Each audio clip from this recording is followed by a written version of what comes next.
Our risky early morning journey deviated towards the phosphate mine of Bocraa, some 100 kilometers from the city of Laayoune, in the Western Sahara, the country that saw its natural resource exploited illegally by the occupier Morocco since 1975. Ahmedna and his friend Malouha, with Bocraa being the place they both come from, accompanied us on this risky journey.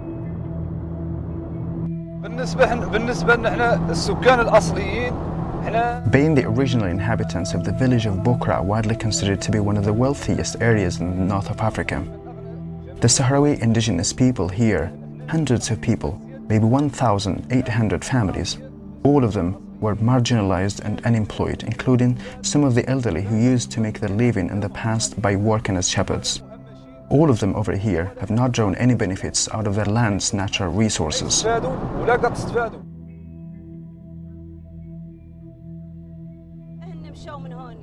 Hamdana, do you know why our families had to leave the region? One of the main reasons was the difficult conditions there. There was a lack of clean water, electricity, and schools. The worst thing was the scarcity of food. In addition, there was not appropriate housing in the very difficult climate.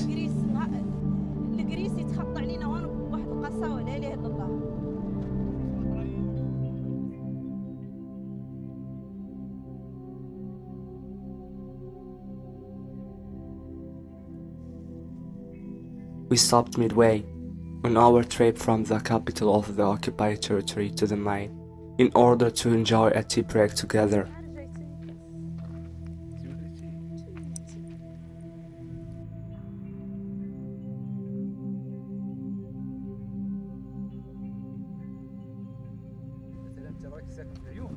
Ahmedna started talking about negligence in the area of the Bocraa phosphate mine.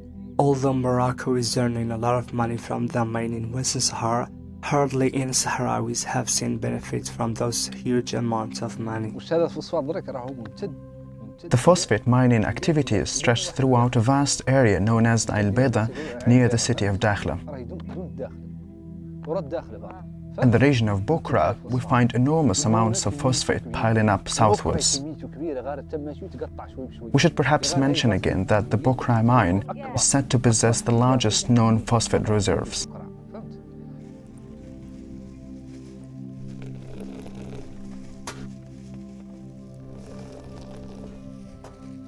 In turn, Malouha has an opinion on the subject as well. Why are Sahrawis migrating elsewhere from here? Sahrawis have to migrate because of the poverty they experience. People in some countries believe that we are rich and earn our monthly salaries, but this is a lie. We have no way of earning a living.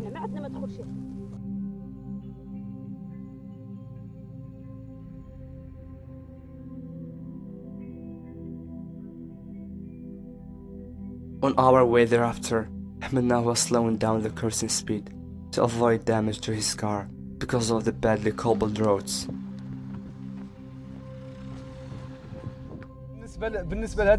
The benefits from the wealth are claimed by Morocco and European Union countries. They claim that we as Sahrawi benefit from our natural resources. But here is the simple evidence reflecting the falseness of what Morocco tries to sell to the public.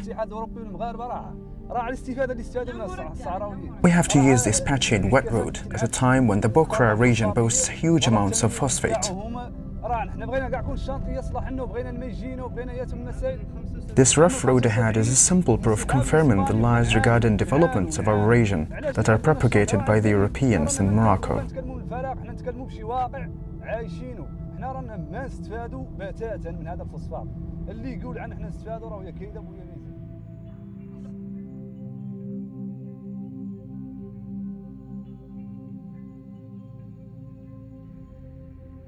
The Bocraa phosphate mine is considered an area controlled by the military. The Moroccan army is responsible for this site and stops anyone who tries to get close to it. Gasoline aircraft here in this place dedicated to the descent of military helicopters.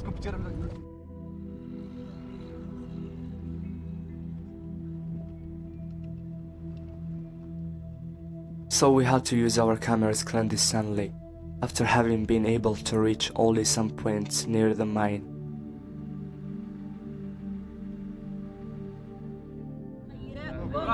Have a look and see it for yourselves. These are trucks that transport water, and there is another one over there. Trucks are transporting water from the city of Laayoune for the Moroccan soldiers and settlers working for the Moroccan government and living there.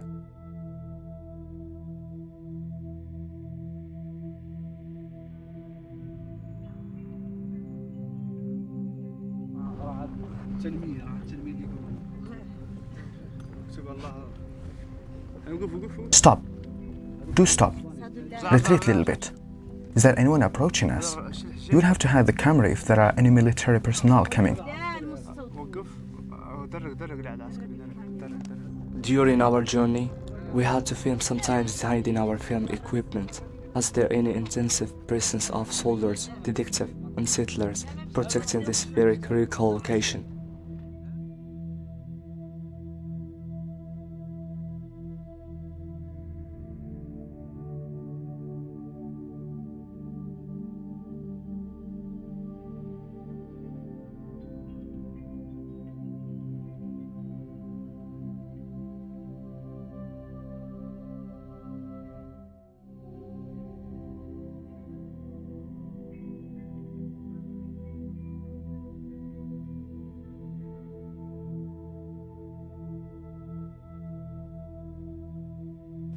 One of the Nashata Foundation's cameramen took an additional risk himself by sneaking into an area within the sand wall built by the Moroccan army and surrounding the mining area. This spur is protected by armored soldiers.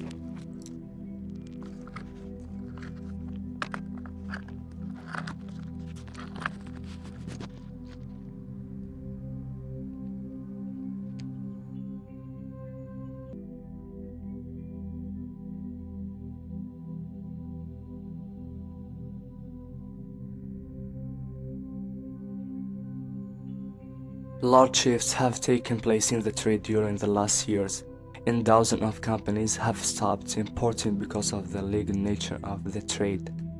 Today, the rock is only transported to 3 countries, India, China, and New Zealand, where the rock is used for fertilizer production.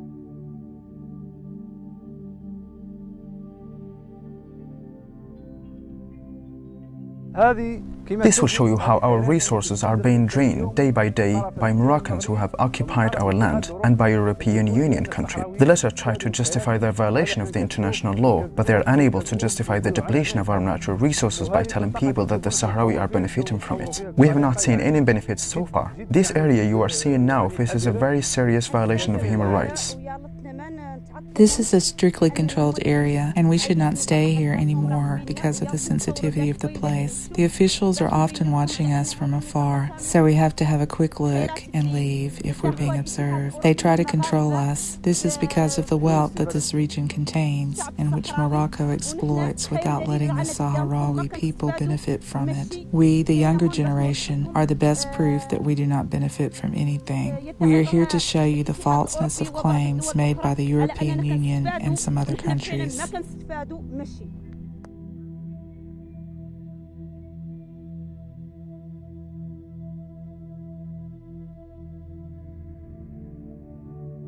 After having spent about an hour and a half within the phosphate mine fields, our presence there seems to start drawing attention, through which we were obviously running considerable danger and the risk of being discovered and detained. Thus, we decided to get back into our way home to the occupied city of Laayoune.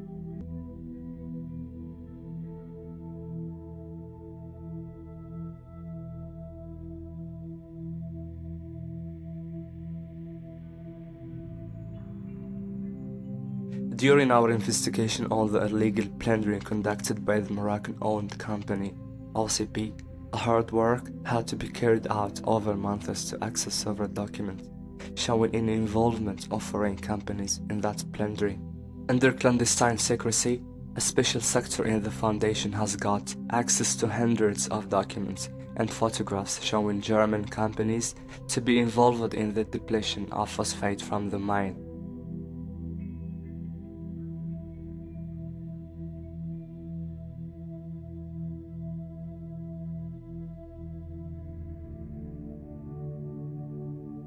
In addition, a very recent document dated in early 2019 is now proving the involvement of China and India in the import of shipments of phosphate, applying prices ranging from $6,099,000 to $9,655,161 and $161.